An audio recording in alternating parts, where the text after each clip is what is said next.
So we have to describe the chemical test to show that a gas is chlorine. And what we do here is we add damp litmus paper. If its gas is chlorine, it will bleach white. So it'll go white colour. 1 mark for each of the points there. Bromine reacts with hydrogen to form hydrogen bromide. Hydrogen bromide dissolves to form a solution. Give the name of the solution, which you remember if chlorine is also in group 7. So if chlorine did this, it would be hydrogen chloride.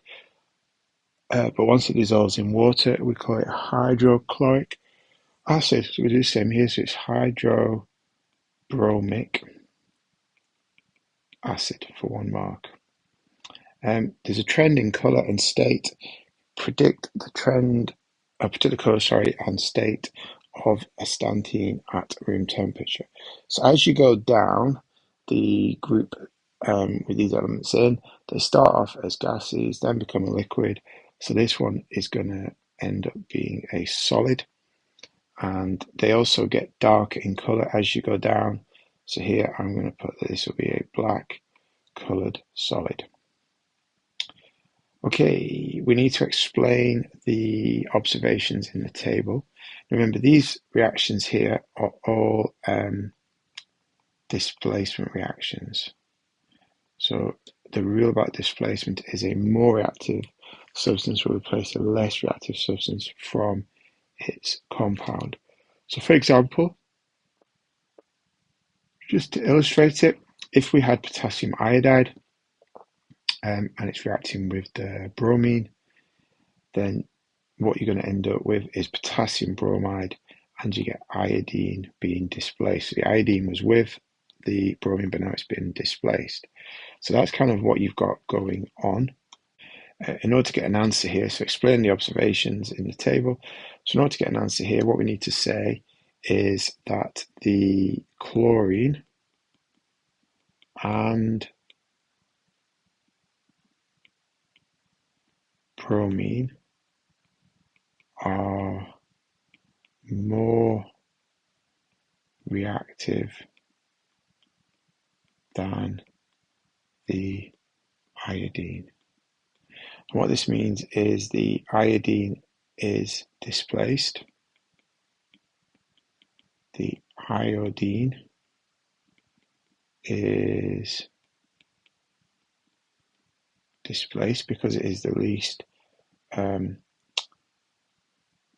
reactive, and as you displace it, the brown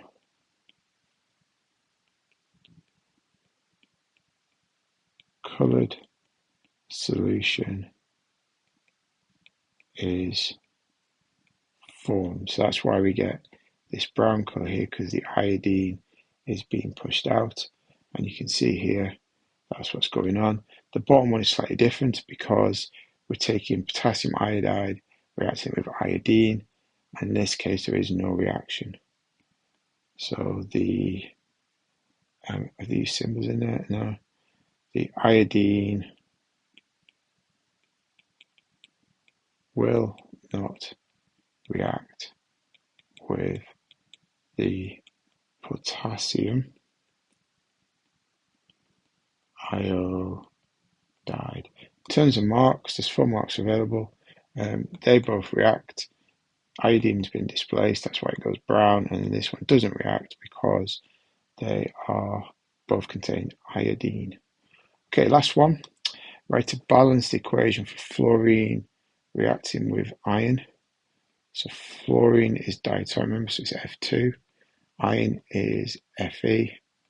And it tells me here it's going to form FeF3.